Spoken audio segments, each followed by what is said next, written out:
So UPSC aspirants, if you want to start your preparation, kickstart with full preparation. మనకి new batches 1st March నుంచి ప్రారంభం అవుతున్నాయి. So 29 February join అయ్యే వాళ్ళకి 48,000కి 12,000 రూపీస్ డిస్కౌంట్ వస్తుంది. And these are all based on our 100K celebrations. రీసెంట్గా మన YouTube channel 1 lakh subscribers cross చేసిన శుభ సందర్భంలో ఈ ఆఫర్ అనేది ఇస్తున్నాం, యూజ్ చేసుకోండి.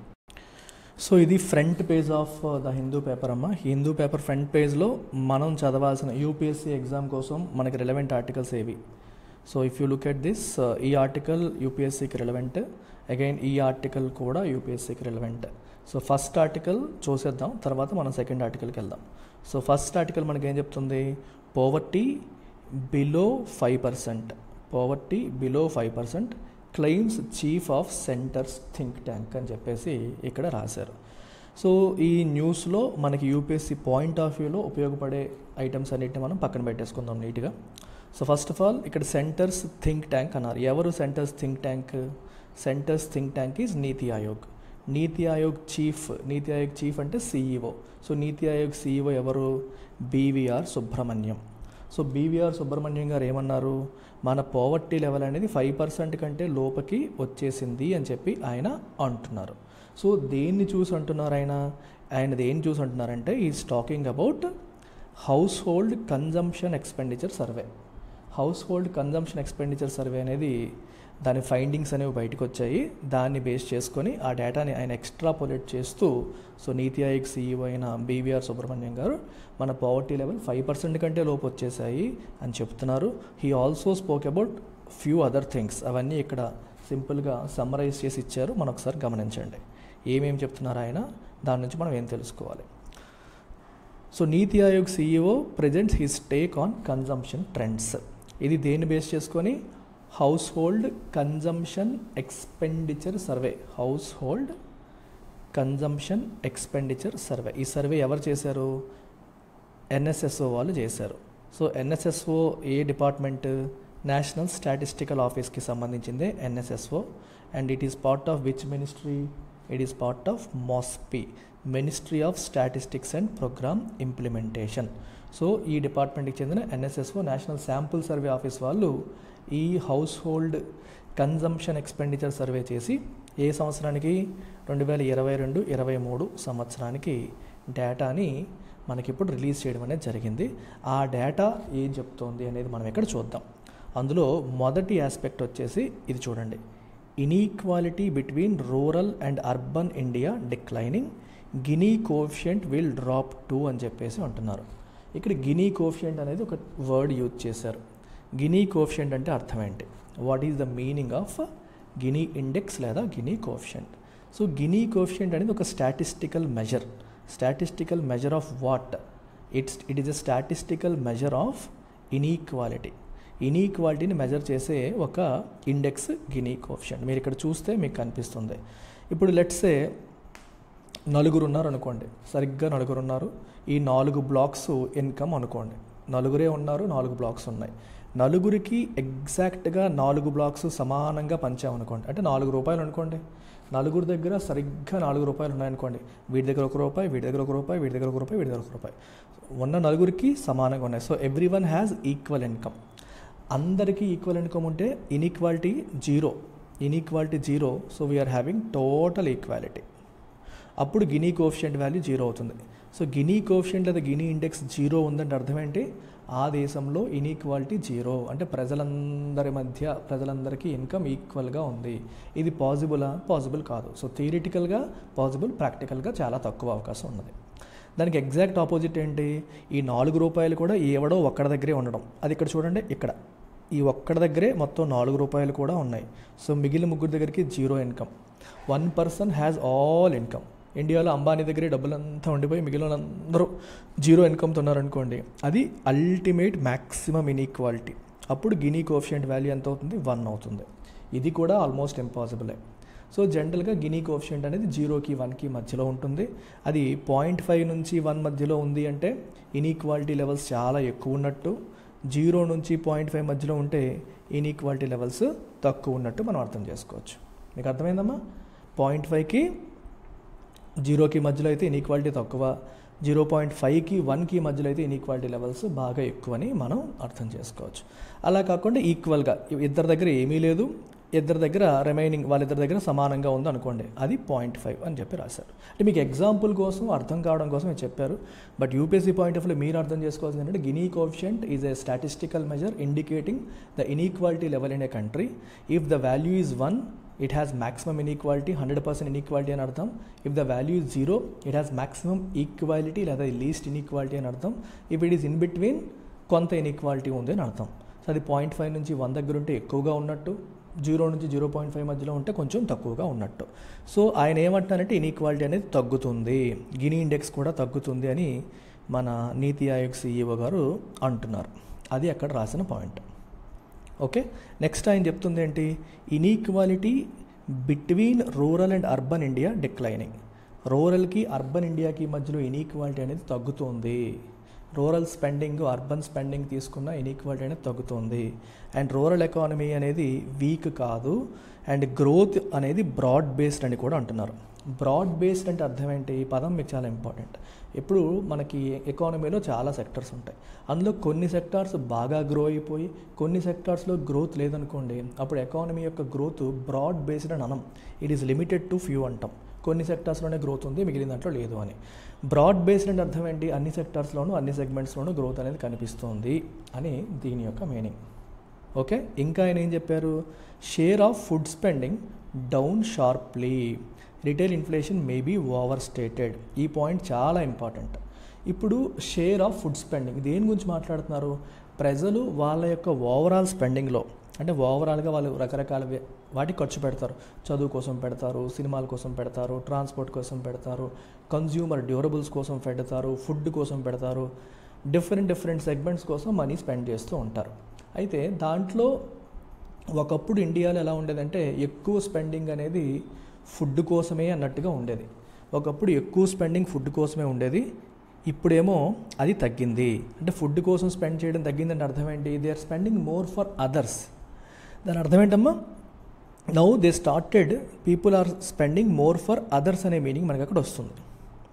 అర్థమవుతుంది, అంటే ఫుడ్ కోసం పెట్టే స్పెండింగ్ అనేది తగ్గించారు, which means they are spending more for other items అనేది ఇక్కడ చాలా చాలా ఇంపార్టెంట్. సో సర్వేలో దీనికి సంబంధించి చాలా ఇంపార్టెంట్ డేటా ఇచ్చారు. ఇప్పుడు ఆ డేటా ఒకసారి మీకు ఒకసారి చూపిస్తాను, ఆ పాయింట్స్ చెప్తాను చూడండి ఒకసారి.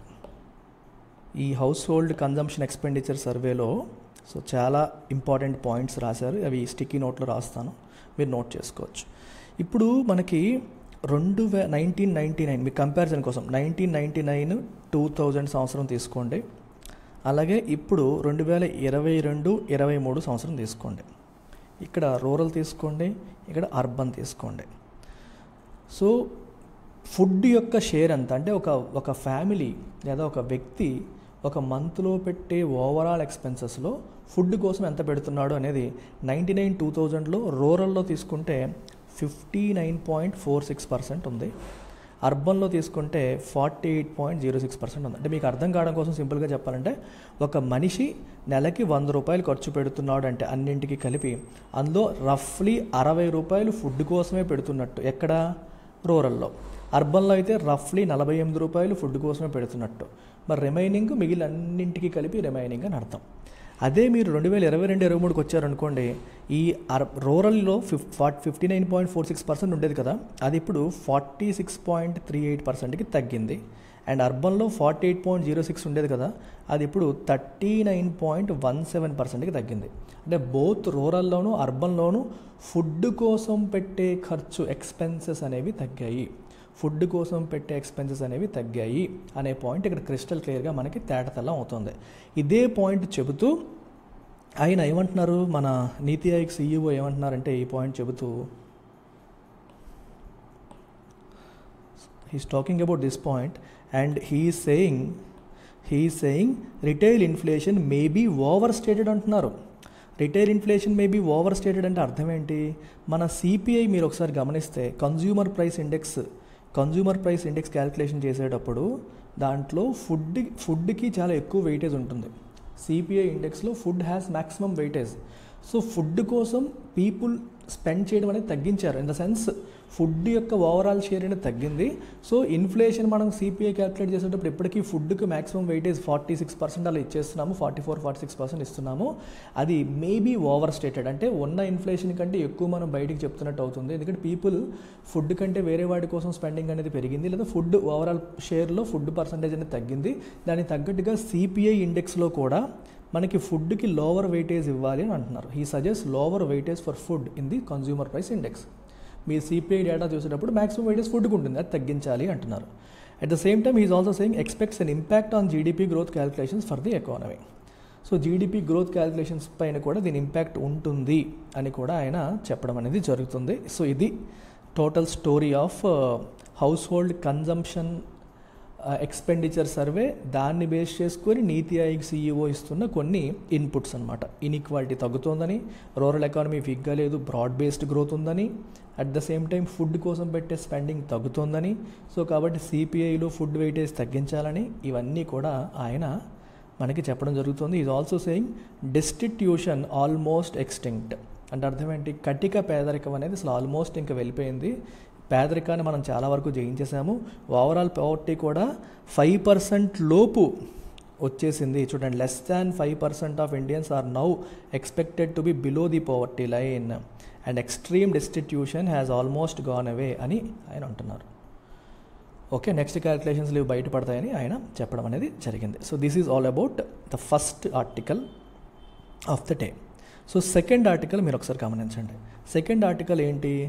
Uttarakhand to bring in damage recovery bill. Uttarakhand రాష్ట్రం అనేది డ్యామేజ్ రికవరీ బిల్ తీసుకొద్దాం అనుకుంటుందంట. ఏంటి డ్యామేజ్ రికవరీ బిల్? చాలా ఇంట్రెస్టింగ్ బిల్ ఇది. ఇది ఒకసారి మీరు గమనిస్తే ఈ చూడండి ఇక్కడ ఏం రాశారో. దిస్ బిల్, ఈ damage recovery bill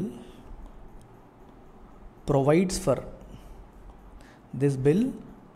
for recovery of cost of damage to public and private property during protests from those involved in the incidents. మనకి ఏదైనా రాజకీయ నాయకుడు మీద అరెస్ట్ చేసినప్పుడు, లేకపోతే ఏదో అయినప్పుడు జనాలు రోడ్డు మీదకి వచ్చేసి నిరసనలు వ్యక్తపరిచేసి పబ్లిక్ ప్రాపర్టీని ధ్వంసం చేస్తూ ఉంటారు. మీరు చూసుంటారు చాలాసార్లు, బస్సులు తగలెట్టడం, రైలు తగలెట్టడం, ఇట్లాంటివి చేస్తారు. అంటే పబ్లిక్ ప్రైవేట్ ప్రాపర్టీ కూడా వాళ్ళు ధ్వంసం చేస్తారు.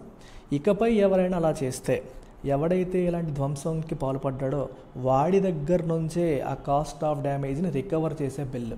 ఇష్టం వచ్చినట్టు రాయి పట్టుకొని గాజు గ్లాసులు కొట్టేసి పగలగొట్టేసి చేయడానికి ఇంకా కుదరదు. అలా నువ్వు చేస్తే నిన్నే అరెస్ట్ చేస్తారు, నీ దగ్గరే అదంతా వసూలు చేసేలాగా ఒక బిల్లు తీసుకురావాలనేది ఉత్తరాఖండ్లో జరుగుతున్న ప్రయత్నం. ఇలాంటి బిల్లు ఆల్రెడీ హర్యానా మరియు ఉత్తరప్రదేశ్లో తీసుకొచ్చారు, ఇప్పుడు ఉత్తరాఖండ్లో కూడా తీసుకొస్తున్నారు. ఉత్తరాఖండ్ ఈ మధ్యన అన్నిట్లో ముందుంటుంది. రీసెంట్గానే యూసీసీ యూనిఫామ్ సివిల్ కోడ్ తీసుకొచ్చిన స్టేట్ అయ్యింది. ఇప్పుడు వచ్చేసి ఇట్లా డ్యామేజ్ రికవరీ బిల్ కూడా తీసుకొస్తుంది. అయితే మీకు ఇందాక ఒక పాయింట్ పాత ఆర్టికల్లో ఒక విషయం చెప్పలేదు.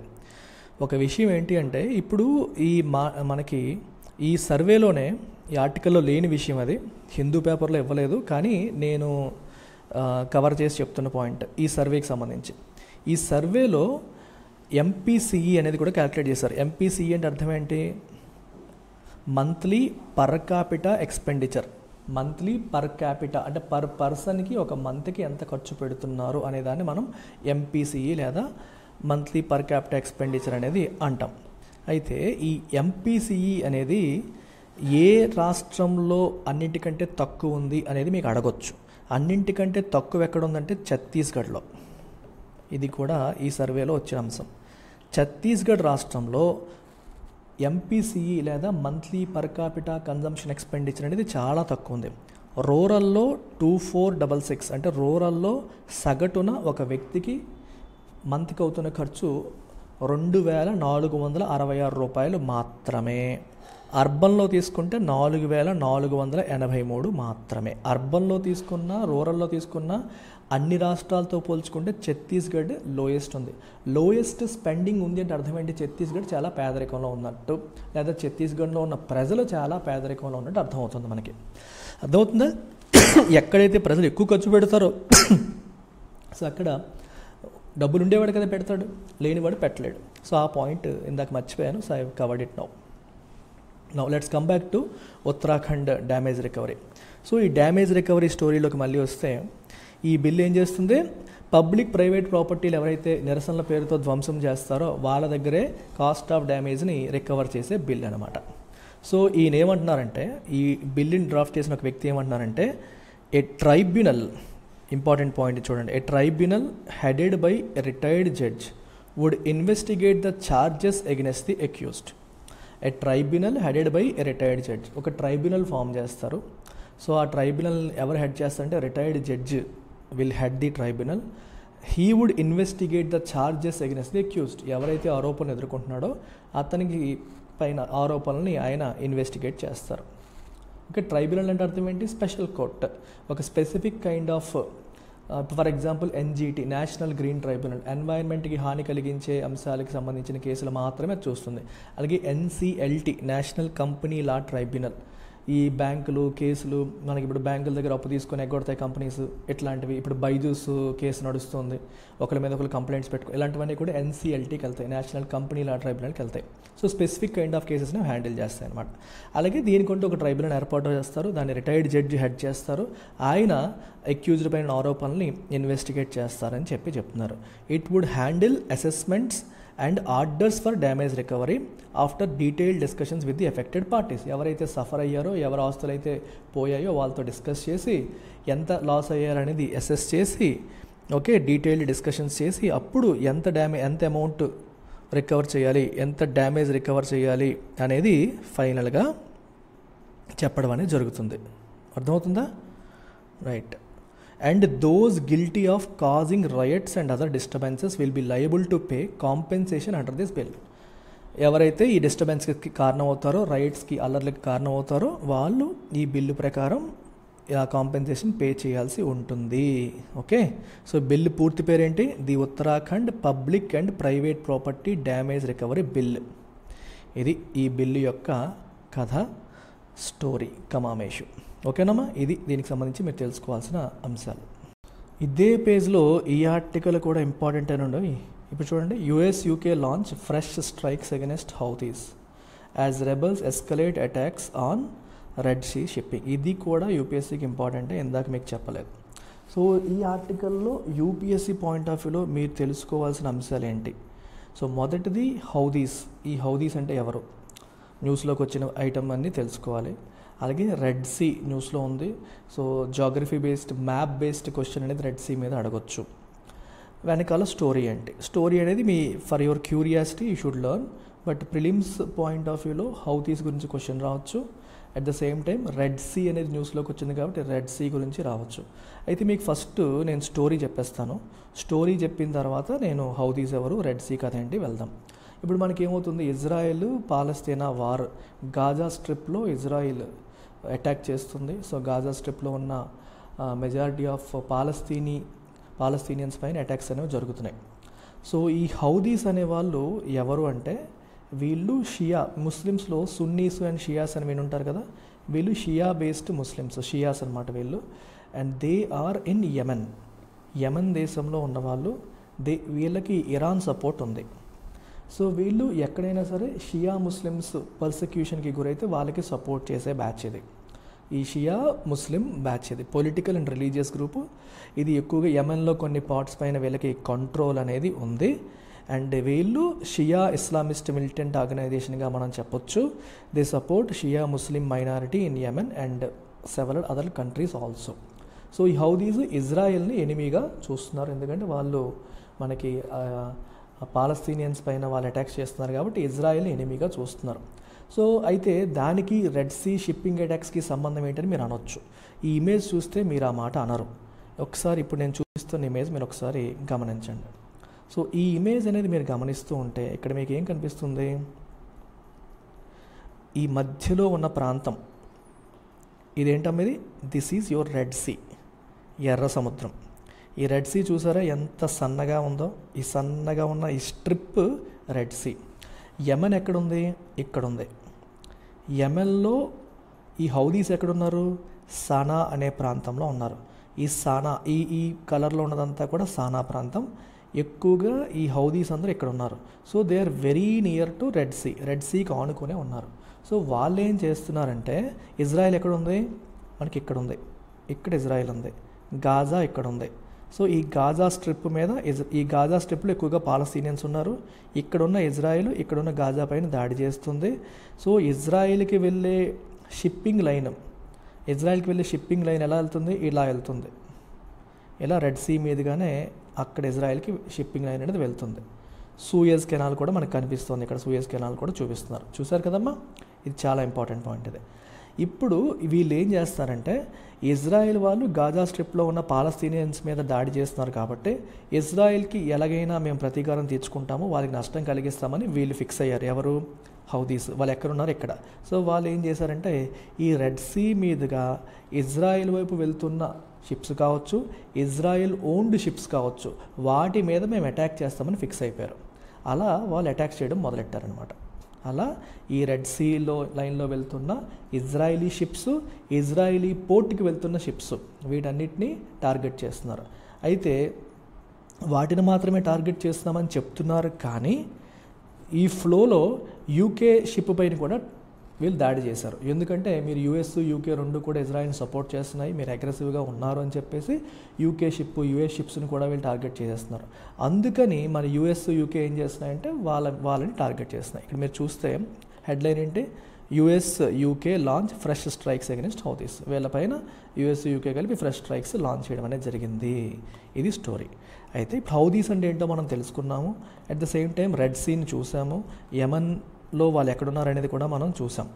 అయితే మీకు ఎగ్జామ్ పాయింట్ ఆఫ్ వ్యూలో యూపీఎస్సీలో అడగడానికి అవకాశం ఉన్న క్వశ్చన్ ఏంటి, ఈ రెడ్ సీ చుట్టుపక్కల ఉన్న కంట్రీస్ ఏంటని అడుగుతారు. సో దానికి మీరు నేను ఇచ్చే నెమోనిక్ వాడండి, ఈజీగా గుర్తుంటుంది. దిస్ నెమోనిక్ ఈజ్ డెస్సీ, DESSEY, ఈజీగా మీకు గుర్తుండిపోతుంది. చూడండి ఒకసారి, మొదటి కంట్రీ రెడ్ సీ చుట్టుపక్కల ఉన్న కంట్రీస్లో ఒకటి D అంటే జిబౌటీ, తర్వాత ఇథియోపియా కాదు, ఎరిట్రియా, అండ్ దెన్ ఒక ఎస్ వచ్చేసి సూడాన్, ఇంకో ఎస్ వచ్చేసి సౌదీ అరేబియా, ఇంకొక వచ్చేసి ఈజిప్ట్, అండ్ Y వచ్చేసి యమన్. డెస్సీ అర్థమైందా, DEESSY,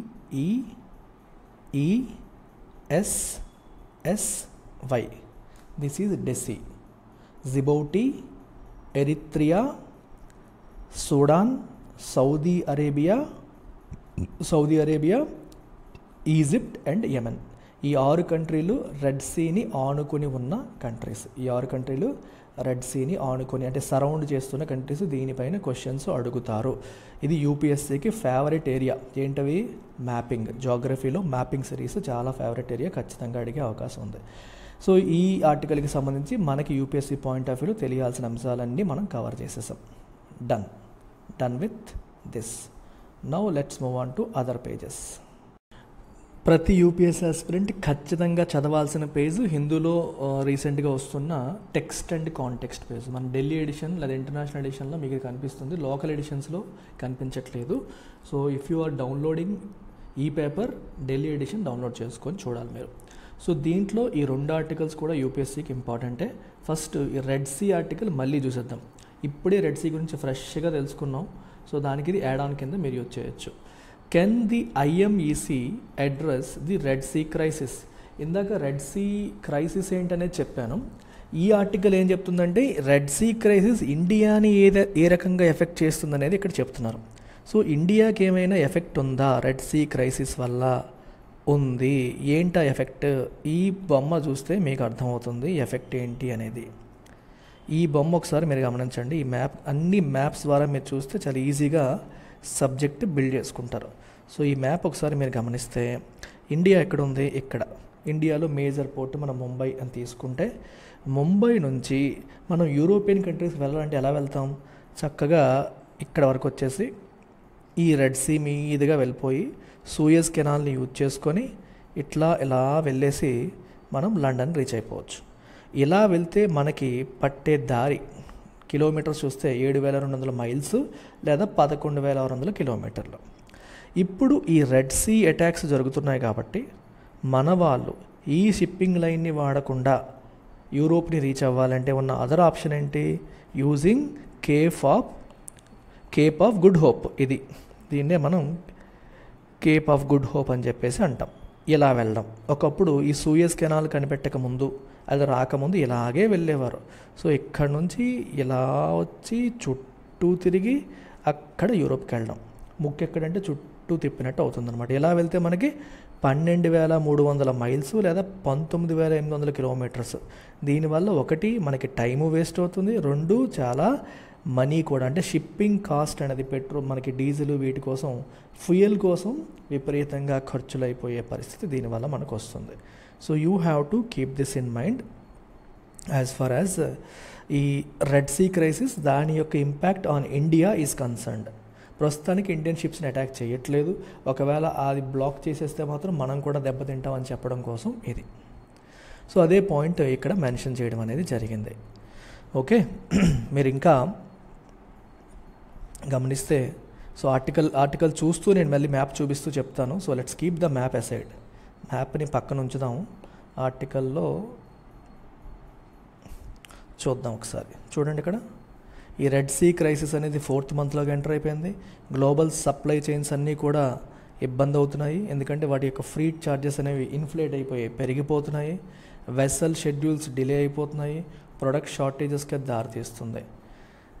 దీనివల్ల ఈ గ్లోబల్ ట్రేడ్లో కొన్ని ఇష్యూస్ అనేవి ఇక్కడ చూస్తున్నారు. So Red Sea trade route ఎందుకు ఇంపార్టెంట్, ఎందుకు అంటే this particular thing, Bab el Mandeb strait which lies between Yemen and Djibouti. యెమెన్కి జిబౌటీకి మధ్యలో ఉన్న ఈ స్ట్రైట్ వల్ల మనకి అడ్వాంటేజ్ అనేది వస్తుంది. ఎక్కడ ఉంది అది? ఇక్కడ ఉంది. ఇది ఈ స్ట్రైట్, ఇది referring to this particular straight. ఈ స్ట్రైట్ వల్ల చక్కగా ఇలా వెళ్ళిపోయే అవకాశం ఉంది. నేరో స్ట్రిప్ అన్నమాట. మనకి రెండు లార్జ్ వాటిని కనెక్ట్ చేసే ఈ నేరో స్ట్రిప్ అని చూడండి. ఆ స్ట్రిప్ వల్ల మనకి హ్యూజ్ అడ్వాంటేజ్ అనేది లభిస్తుంది. అందుకే రెడ్ సీస్ చాలా స్ట్రాటజికల్గా ఇంపార్టెంట్ అయిపోయింది మనకి. So it is one of the busiest cargo and oil transit points with almost 12% of international merchandise trade passing through it. International merchandise ట్రేడ్లో ఆల్మోస్ట్ 12% మనకి దాని నుంచే జరుగుతుందనేది చూడండి. An immediate consequence of the Red Sea conflict has been that major container and oil carriers have been forced to reroute shipments via the Cape of Good Hope. వాళ్ళు ఏం చేయాల్సి వచ్చింది? కేప్ ఆఫ్ గుడ్ హోప్ ద్వారా వెళ్ళాల్సిన పరిస్థితులు అనేవి వచ్చాయి. అంటే ఇలా వెళ్ళాల్సిన సిచ్యువేషన్ అనేది వచ్చింది. సో దానివల్ల మనకి ఏమైంది? కాస్ట్ అనేది బాగా పెరిగిపోయిన పరిస్థితి. సో ఈ రీరూటింగ్ వల్ల మనకి ఏమైంది? మనకి లాట్ ఆఫ్ ఇష్యూస్. ఒకటి, ఓషన్ ఫ్రీట్ ఛార్జెస్ అనేవి పెరిగిపోయాయి, ఇన్సూరెన్స్ కాస్ట్లు పెరిగిపోయాయి, టైమ్స్ అనేవి డిలేలకి దారితీసాయి, ప్రొడక్ట్ షార్టేజ్కి దారితీసింది, ట్రాన్స్పోర్టేషన్ కాస్ట్ కూడా మనకి పెరిగిపోయింది, అండ్ హయ్యర్ షిప్పింగ్ కాస్ట్ అనేది ఆబ్వియస్గా కన్జ్యూమర్స్కి పాస్ ఆన్ చేసే పరిస్థితి. ఏ రకంగా? In the form of increased commodity prices. ఇవన్నీ కూడా మనం ఫేస్ చేస్తున్న ఇష్యూస్. ఇండియాని ఏ రకంగా ఎఫెక్ట్ చేసింది? మనకి యూరోప్తోని నార్త్ ఆఫ్రికన్ కంట్రీస్తో ట్రేడ్ అంతా కూడా రెడ్ సీ ద్వారానే జరుగుతుంది, which is almost 24% of its exports and 14% of its imports. ఇది ఇండియా యొక్క పరిస్థితి. నార్త్ ఆఫ్రికాతో మన bilateral trade Europe and north ఆఫ్రికాతో $189 బిలియన్ ఉండింది అండ్ $15 బిలియన్ ఉండింది. యూరోప్తో ఎక్కువ, నార్త్ ఆఫ్రికాతో తక్కువ. The rising fears among traders have already seen a drop in India shipments. దానివల్ల షిప్మెంట్స్ తగ్గిపోయాయి. And Federation of Indian Export Organisation వాళ్ళ ప్రకారం rising threats have prompted Indian exporters to hold back around 25% of their cargo ships transitioning through red see ద్వారా వెళ్ళే ఈ cargo షిప్స్లో ఒక 25% hold back, వెనక్కి ఉంచుతున్నారు. తర్వాత చూద్దాంలే, రిస్క్ ఉందని చెప్పేసి అయిపోయే పరిస్థితి అనమాట. అయితే మనకిప్పుడు ఈ టైంలో వేరే ఆల్టర్నేటివ్ ఏమైనా ఉందా? సో ఈ కేప్ ఆఫ్ గుడ్ హోప్ ద్వారా వెళ్తే మనకి చాలా లెంత్ అయిపోతుంది. మరి వాట్ అబౌట్ ఐఎంఈసీ? రీసెంట్గా ఐఎంఈసీ గురించి మనం మాట్లాడుతున్నాం. రీసెంట్గా న్యూస్లోకి వచ్చింది, 2-3 డేస్ బ్యాక్ నేను కూడా చెప్పాను మీకు. మనకి G20 సమిట్లో 2023 G20 సమిట్లో the India Middle East Europe economic కారిడార్ని అనౌన్స్ చేశారు. అయితే ఇది ఒక ఆల్టర్నేటివ్. మనకి కేప్ ఆఫ్ గుడ్ హోప్ అనేది బాగా లెంతీ, రెడ్ సీ అనేది ఇప్పుడు ఇబ్బందికరంగా ఉంది కాబట్టి ఈ వై నాట్ ఐఎంఈసీని మనం ఎందుకు యాక్టివేట్ చేయకూడదని చెప్పి ఒక ఆలోచిస్తున్నారు. కానీ దీనికి పెద్దగా అటెన్షన్ అనేది రావట్లేదు. ఫస్ట్ అసలు ఐఎంఈసీ మ్యాప్ అనేది ఒకసారి ట్రేడ్ రూట్ అనేది ఒకసారి చూడండి. అన్నీ కూడా మ్యాప్స్ ద్వారా మనం చదువుకుంటే ఈజీగా ఉంటుంది మనకి. ఇప్పుడు మనకి ముంబై ఎక్కడుంది, ఇండియా ఎక్కడుంది, ముంబై ఎక్కడుంది. సో రెడ్ సీ ద్వారా వెళ్ళాలంటే ఇలా వెళ్ళాలి కదా, ఇది రెడ్ సీ ద్వారా వెళ్ళే రూట్ మనకి తెలుసు. ఈ రూట్ ఇది రెడ్ సీ కదా, ఇలా వెళ్తాం. సో ఇది ఇబ్బంది అయితే ఇంకా కింద నుంచి వెళ్ళాల్సి అది లాంగ్ అయిపోతుంది. సో అదర్ ఆప్షన్ ఏంటి, కంప్లీట్ సీ కాకుండా కొంత సీ, కొంత రైలు, కొంత రోడ్ అలాగనమాట. ఇప్పుడు చూడండి, ఇక్కడ నుంచి ఇలా వచ్చి యూఏఈ దుబాయ్ చేరిపోయాం అనుకోండి. యూఏఈలో ఉన్న దుబాయ్, యునైటెడ్ అరబ్ ఎమిరేట్స్లో ఉన్న దుబాయ్కి చేరిపోతే ఇదేంటి సీ రూట్లో దుబాయ్కి వచ్చి, దుబాయ్ నుంచి సౌదీ అరేబియా, జార్డాన్, ఇజ్రాయెల్ వరకు రైల్ రూట్. ఇదంతా రైల్ రూట్.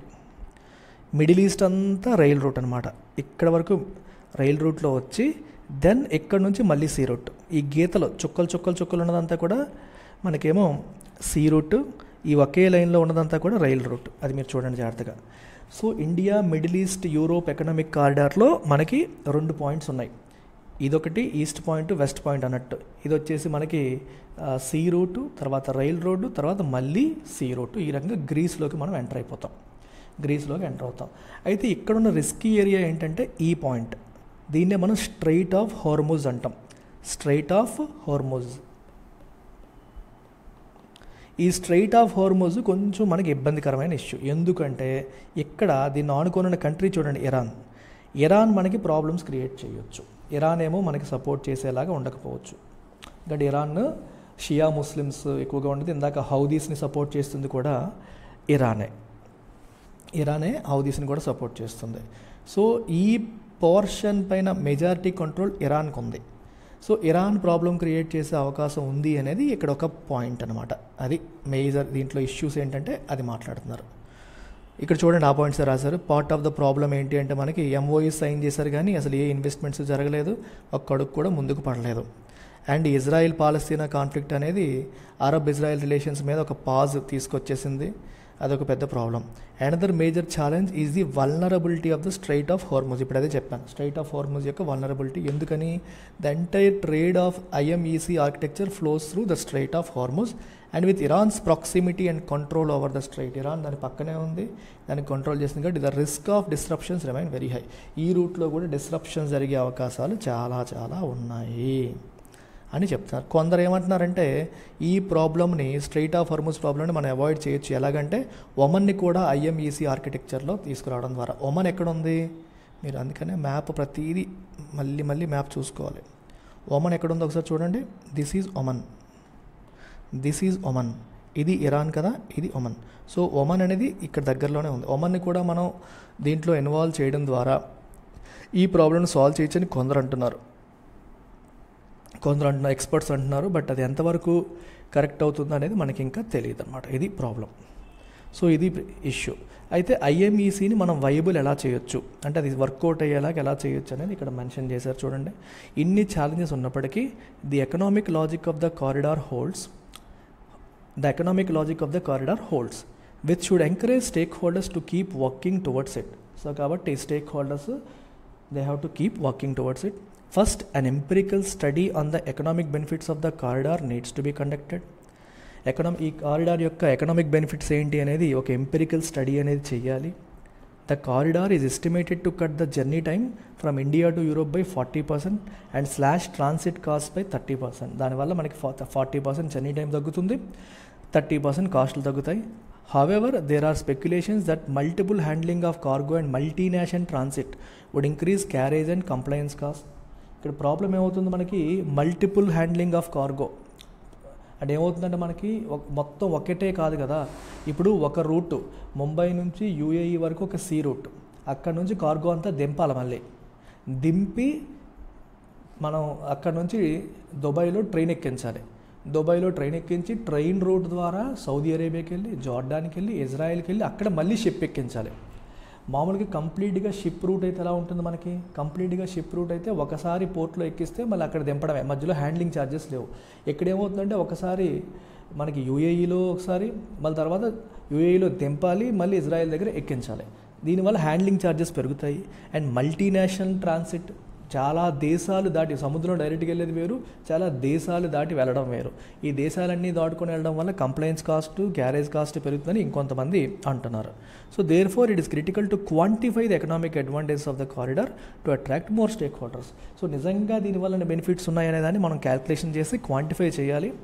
అప్పుడు ఎక్కువ స్టేక్ హోల్డర్స్ సీన్లోకి ఎంటర్ అవుతారు. Secondly, a robust financial framework needs to be in place.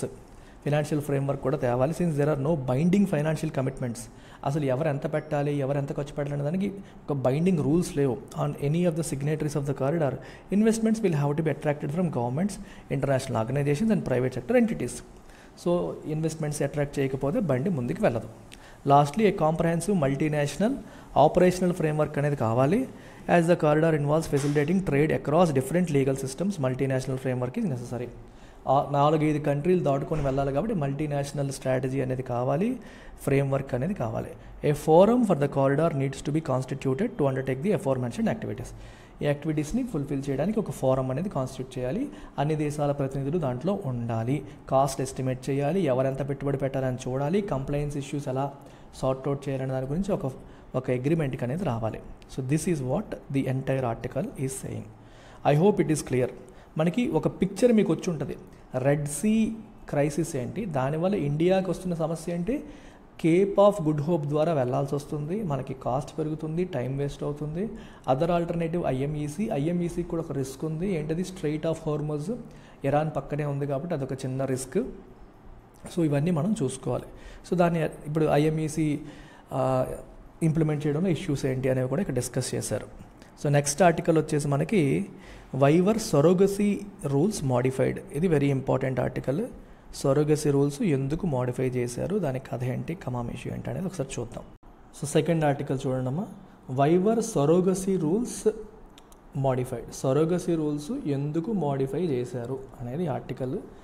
అసలు స్టోరీ ఏంటి అనేది మీకు ఫస్ట్ చెప్తాను. స్టోరీ వచ్చిన తర్వాత మీకు విషయంలోకి వెళ్దాం. సో బేసికల్గా you need to know certain basics here. Basics చూద్దాం. సొరోగసీ. సో సొరోగసీ ఆర్ సొరోగేట్, ఇవన్నీ ఈ పదాల మీనింగ్ మీరు తెలుసుకోవాలి. సో సొరోగసీ అంటే ఏంటంటే, ఒక women if she agrees to carry and give birth to a child for another person or couple, దాన్ని మనం సొరోగేట్ అంటే. ఫర్ ఎగ్జాంపుల్, ఒక ఉమెన్ ఉంది, so then there is a couple, ఓకేనా. సో ఈ కపుల్ యొక్క గ్యామెట్స్ అంటారు. గ్యామెట్, ఈ పదాలు తెలుసుకోండి. గ్యామెట్ అంటే it could be egg, women point of వ్యూలో అయితే ఎగ్, మేల్ పాయింట్ ఆఫ్ వ్యూలో అయితే స్పర్మ్. రెండింటిని కూడా గ్యామెట్ అని అంటారు, ఒక కామన్ వర్డ్ అనమాట. సో ఉమెన్ యొక్క అండ్ మేల్ అండ్ ఫిమేల్ యొక్క గ్యామెట్స్, ఈ రెండింటిని కలిపి దాన్ని తీసుకొచ్చి తిని గర్భంలో మెయింటైన్ చేసి బేబీని కంటే then she is known as surrogate mother. దాన్ని సొరోగేట్ మదర్ అని చెప్పేసి అంటాం. సో ఈ సొరోగసీని మనం జెస్టేషనల్ సొరోగసీ అని కూడా అంటాం. This is called gestational surrogacy. దాన్ని గెస్టేషనల్ సొరోగేట్ అంటారు. అయితే there is another way which is traditional surrogacy. Traditional surrogacy అంటే అర్థం ఏంటి అంటే, ఈ భార్యాభర్తలు ఎవరైతే ఉన్నారో, ఇందులో భార్య ఎవరైతే ఉన్నారో తనే సొరోగేట్ కూడా. అదేంటి, దాన్ని మళ్ళీ సొరోగేట్ అని ఎందుకు అనాలి అని అనొచ్చు.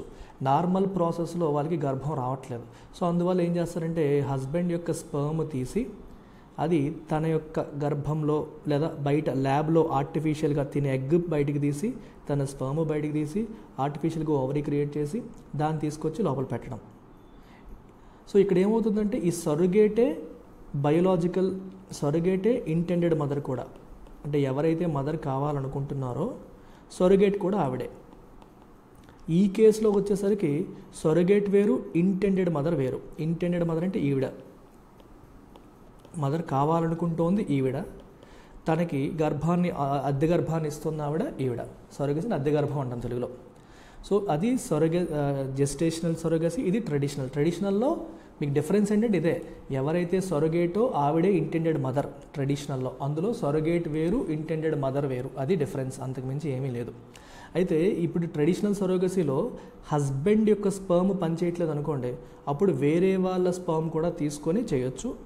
Even then it is traditional surrogacy, ఎందుకంటే ఇంటెండెడ్ మదరు సరోగేటు సేమ్ కాబట్టి. ఈ కేసులో వచ్చేసరికి ఇంటెండెడ్ కపుల్ ఎవరైతే ఉన్నారో వాళ్ళ యొక్క స్పర్మ్, వాళ్ళ యొక్క ఎగ్ తీసుకొచ్చి ఈవిడ గర్భంలో పెట్టి చేస్తారు. అయితే ఇప్పుడు స్టోరీలోకి వెళ్దాం. మీకు బేసిక్స్ అర్థమయ్యాయి కదా, ఇప్పుడు స్టోరీలోకి వెళ్దాం. స్టోరీలోకి వెళ్తే మీకు ఏమైందంటే 2023 మార్చి 24న ప్రభుత్వం ఒక బాంబు పేల్చింది. ఏంటది? సరోగసీ రూల్స్లో కొన్ని మార్పులు, అమెండ్మెంట్స్ తీసుకొచ్చింది. ఈ అమెండ్మెంట్స్ తీసుకొచ్చి ఏం స్టిపులేషన్ చేసింది అంటే, to stipulate that donor eggs could not be used for gestational surrogacy of an intending couple. Donor eggs use చేయడానికి లేదు. కపుల్ ఎవరైతే ఉన్నారో వాళ్ళ ఎగ్, వాళ్ళ స్పర్మ్ని మాత్రమే యూజ్ చేసి సరోగేట్ గర్భంలో పెట్టాలి. డోనర్స్ ద్వారా తీసుకున్నవి మీరు జెస్టేషనల్ దాంట్లో వాడకూడదు. ట్రెడిషనల్ సరోగసీలో ఈజ్ ఓకే. ఇప్పుడు ట్రెడిషనల్ సరోగసీలు ఎవరు? ఇంటెండెడ్ మదరు, సరోగేటు ఒకళ్ళే. ఎవరైతే గర్భాన్ని ఇస్తున్నారో, ఎవరైతే తల్లి కావాలనుకుంటున్నారో ఇద్దరు ఒకటే. భర్త స్పర్మ్ పనిచేయట్లేదంటే వేరే వాళ్ళ స్పర్మ్ తీసుకొచ్చి ఇన్సర్ట్ చేసి చేయొచ్చు. ట్రెడిషనల్ ఎలా చేస్తారు. కానీ జెస్టేషన్ అంటే అర్థం ఏంటి? కపుల్ వేరు, తల్లిదండ్రులు కావాలనుకుంటున్న బ్యాచ్ వేరు, గర్భాన్ని ఇస్తున్నావిడ కంప్లీట్గా డిఫరెంట్. సో ఈ కేసులో వీళ్ళిద్దరికీ సంబంధించిన ఎగ్స్ ఉండాలి, వాళ్ళిద్దరికి సంబంధించిన స్పర్మ్, ఎగ్ ఉండాలి. వాటిని మాత్రమే తను చేయగలుగుతుంది తప్పితే వేరే వాళ్ళకి తీసుకొచ్చి పెట్టేస్తాను, నేను తల్లినైపోతా తండ్రినైపోతా అంటే కుదరదు అని చెప్పి అమెండ్మెంట్ తీసుకొచ్చింది గవర్నమెంట్ లాస్ట్ ఇయర్. ఇంకా అర్థం కాకపోతే మళ్ళీ చెప్తున్నాను చూడండి. సో ఇక్కడ ఒక ఫాదర్ కావాలనుకుంటున్న ఆయన, మదర్ కావాలనుకుంటున్న వాళ్ళు, వీళ్ళిద్దరు కపుల్. సో వాళ్ళు పేరెంట్స్ అవ్వాలనుకుంటున్నారు, నార్మల్ పద్ధతిలో పేరెంట్స్ కాలేకపోతున్నారు. So this lady is a surrogate mother అనుకోండి. ఇప్పుడు తిని ద్వారా వాళ్ళు పిల్లల్ని కనాలి అనుకుంటే ఏం చేయాలంటే, వీళ్ళిద్దరూ వాళ్ళ యొక్క ఎగ్, తన యొక్క స్పర్మ్ ఇచ్చి వాటిని ఈవిడ గర్భంలో పెంచి బిడ్డని కనాలి, బేబీని కనాలి. బాయ్ కావచ్చు, గర్ల్ కావచ్చు, ఎవరైనా కావచ్చు. అదే పద్ధతి. అంతేగాని డోనర్ ఎగ్స్, డోనర్ అంటే అర్థం ఏంటి? ఇప్పుడు ఈవిడికి ఎగ్స్ రావట్లేదు అనుకోండి, ఇంకొక ఆవిడ దగ్గర ఎగ్ అనేది తీసుకొని, లేదా ఈయనకి స్పర్మ్ లేదనుకోండి, ఇంకొక ఆయన దగ్గర స్పర్మ్ తీసుకొని చేయడానికి లేదు అనేది ఇక్కడ క్లియర్గా చెప్పారు. ఎస్పెషల్లీ ఎగ్ గురించి మాట్లాడారు, స్పర్మ్ గురించి కాదు, ఎగ్ గురించి మాట్లాడారు. Donor eggs could not be used for gestational surrogacy of an intending couple అని చెప్పారు. ఇది ఇప్పుడు లాస్ట్ ఇయర్. దాన్ని ఇప్పుడు అమెండ్ చేశారు, ఆ రూల్ని ఇప్పుడు అమెండ్ చేసేసారు. This has now been amended by a notification of the ministry of health and family welfare allowing married couples to use a donor గ్యామెట్ని యూజ్ చేసుకోవచ్చు. గ్యామెట్ అంటే ఎగ్ లేదా స్పర్మ్, రెండింటికి కామన్ వర్డ్ అది. On the condition that a district magistrate board certifies that either the husband or the wife suffers from a medical condition. ఒక medical condition issue ఉంది అని prove అయితే, అది డిస్ట్రిక్ట్ మ్యాజిస్ట్రేట్ బోర్డ్ సర్టిఫై చేస్తే అప్పుడు వాడచ్చు. అంటే భార్య కానీ భర్త కానీ ఇద్దరిలో ఒకరికి మెడికల్ కండిషన్ ఇష్యూస్ ఉన్నాయి, సో ఒకరికి స్పర్మ్ రిలీజ్ అవ్వట్లేదు లేదా ఒకరికి ఎగ్ రావట్లేదు అంటే అప్పుడు మీరు యూజ్ చేసుకోవచ్చు డోనర్ ఎగ్ లేదా స్పర్మ్ని అని చెప్పారు. However the notification outlines that the child to be born through surrogacy must have at least one gamete from the intending parents. చాలా ఇంపార్టెంట్ పాయింట్. అంటే రెండు వేరే వాళ్ళు తెస్తే కుదరదు. ఇక్కడ మీరు డోనర్ దగ్గర ఎగ్ తీసుకోవచ్చు కానీ స్పర్మ్ ఇతను వాడాలి, లేదంటే కుదరదు. ఇప్పుడు ఎగ్ వేరే వాళ్ళదే, స్పర్మ్ వేరే వాళ్ళదే. ఈ స్పర్మ్ ఎగ్ ఏమో ఈవిడిది, స్పర్మ్ ఏమో ఈవిడిది, ఈవిడేమో సరోగేట్. పేరెంట్స్ కావాలనుకుంటే వీళ్ళిద్దరు. అంటే వీళ్ళకి ఏమాత్రం సంబంధం లేకుండా వేరే వాళ్ళ స్పర్మ్, వేరే వాళ్ళ ఎగ్, వేరే సరోగేట్ మదర్ పెట్టుకొని మీరు చేయాలంటే కుదరదు. అది ఇప్పటికీ కుదరదని గవర్నమెంట్ కొత్త నోటిఫికేషన్లో చెప్తుందన్నమాట. So this implies that a married couple where both partners are unable to use their gametes due to an existing medical condition cannot opt for surrogacy. ఇద్దరు ఫెయిల్ అయితే, ఇద్దరి దగ్గర కుదరకపోతే అప్పుడు వాళ్ళు సరోగసీని యూజ్ చేసుకోవడానికి లేదు. ఇది ఒక పాయింట్. రెండో పాయింట్ చూడండి. The change is however not applicable to widowed or divorced women. Widowed లేదా divorced women if they want to become mothers, వాళ్ళు మదర్ అవ్వాలనుకుంటే they have to use their own eggs, వాళ్ళ ఓన్ ఎగ్స్ని మాత్రమే వాడాలి. చూసారా, the modified rule state single women widow or divorcee undergoing surrogacy must use self eggs and donor sperms to avail surrogacy procedure. తనకి medical condition ఉన్నా వేరే option లేదు, తను సెల్ఫ్ ఎగ్స్ మాత్రమే వాడాలి అండ్ డోనర్ స్పర్మ్స్ని యూజ్ చేసి సొరగసీ ప్రొసీజర్ని ఫాలో అవ్వాలి. అది విషయం. I hope you have got it. అయితే సుప్రీంకోర్టు దగ్గరికి వెళ్ళింది లాస్ట్ ఇయర్ మనకి గవర్నమెంట్ అమెండ్మెంట్ చేసినప్పుడు సుప్రీంకోర్టుకి వెళ్ళారు. 2023 అమెండ్మెంట్ వచ్చిన తర్వాత సుప్రీంకోర్టులో దాన్ని ఛాలెంజ్ చేశారు. ఎవరు? By a woman suffering from MRKH, Mayer Rokitansky Kuster Hauser. ఇదొక ప్రాబ్లం, ఇది సిండ్రోమ్. ఈ ప్రాబ్లంతో సఫర్ అవుతున్న ఆవిడ దాన్ని ఛాలెంజ్ చేశారు. Medical board records reflected she was unable to produce her eggs due to absent ovaries or uterus లేదా uterus ovaries లేకపోవడం వల్ల తను ఎగ్స్ని ప్రొడ్యూస్ చేయలేకపోతుందని మెడికల్ బోర్డ్ రికార్డ్స్ చెప్తున్నాయి. The petition contended that the amendment violated a women's right to parenthood violate అయిపోతుంది. అలాగే ఈ section 2R and 4 of Surrogacy Act violate అవుతుంది, which recognize the situation when a medical condition would require a couple to opt for gestational surrogacy to become parents. ఆ medical కండిషన్స్ని అనే రూల్ని అది violate చేస్తుంది అనేది supreme court దగ్గరికి వెళ్ళారు. సో ఆ తర్వాత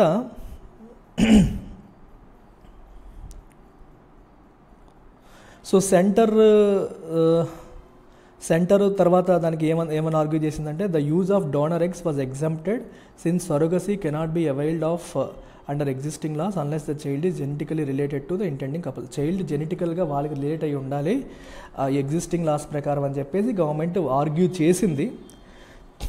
చేసింది. కాకపోతే అప్పటి bench Justice BV Nagarathna and Ujjal Bhuyan వాళ్ళు ఏం చేశారంటే ఆ లా పైన స్టే విధించి వాళ్ళు ఏం హైలైట్ చేస్తారంటే it prevents intending couples from achieving parenthood through surrogacy which is prima facie contrary to the objective of the parent law.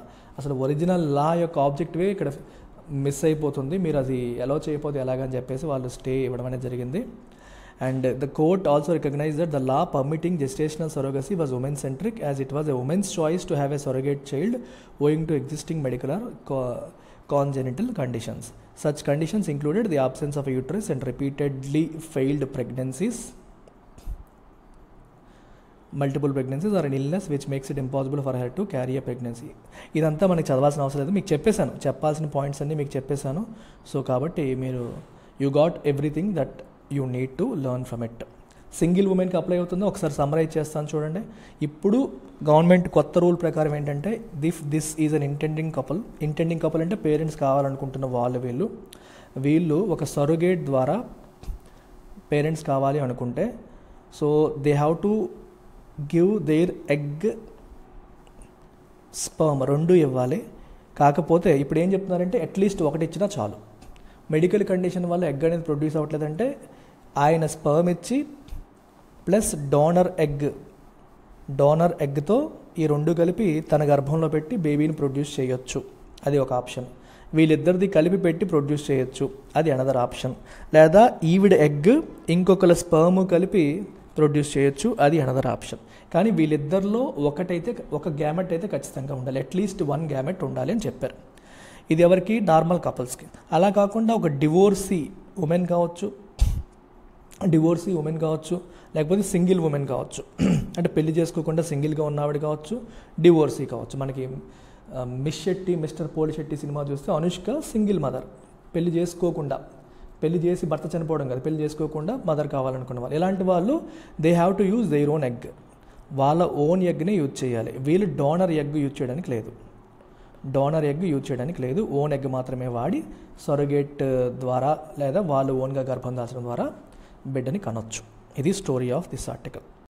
The fastest selling and most popular course in LTX classes today is this big 5 combo.